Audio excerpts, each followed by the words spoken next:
యెహోవా స్తోత్ర క్రియలను, ఆయన బలమును, ఆయన చేసిన ఆశ్చర్య కార్యములను దాచకుండా వాటిని వారి పిల్లలకు మేము చెప్పెదము. May your life become a manual for your children to study about signs, wonders and miracles of God. మన జీవితం ఏమైపోవాలంటే మన బిడ్డలకి ఒక మాన్యువల్, ఒక టెక్స్ట్ బుక్ అయిపోవాలి. సూచక్రియలు, మహత్కార్యాలు, అద్భుతాలు ఎలా జరుగుతాయి దేవుని యందు విశ్వాసం ఉంచడం వలన. ఈ రోజున దేవుని యొక్క వాక్యం మన జీవితంలో ఏమై ఉందంటే, మన తండ్రుల జీవితంలో ఆయన చేసిన సూచక్రియలు, అద్భుతాలు దేవుని యొక్క వాక్యమై ఉంది. అందుకే నేను చెప్పాను, the language of God is miracle, science and wonders. నీ బిడ్డలకి దేవుని యొక్క వాక్యం ఏమై ఉండాలంటే, ఈ వాక్యము ప్లస్ మన జీవితాల్లో, మీ జీవితాల్లో దేవుడు ఏం చేశాడో అది మన బిడ్డలకు దేవుని యొక్క వాక్యమై ఉండాలి.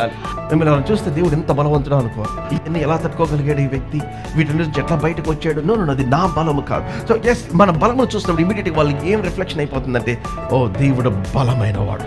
దేవుని గురించి చెప్పిన అనేకమైన మాటల్లో నాకు బాగా నచ్చిన మాట ఏంటంటే, ఆయన బలవంతుడు అన్నమాట.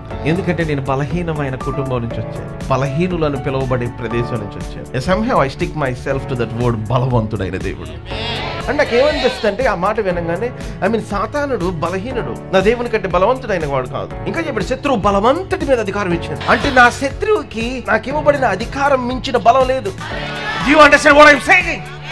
Go and break the limits.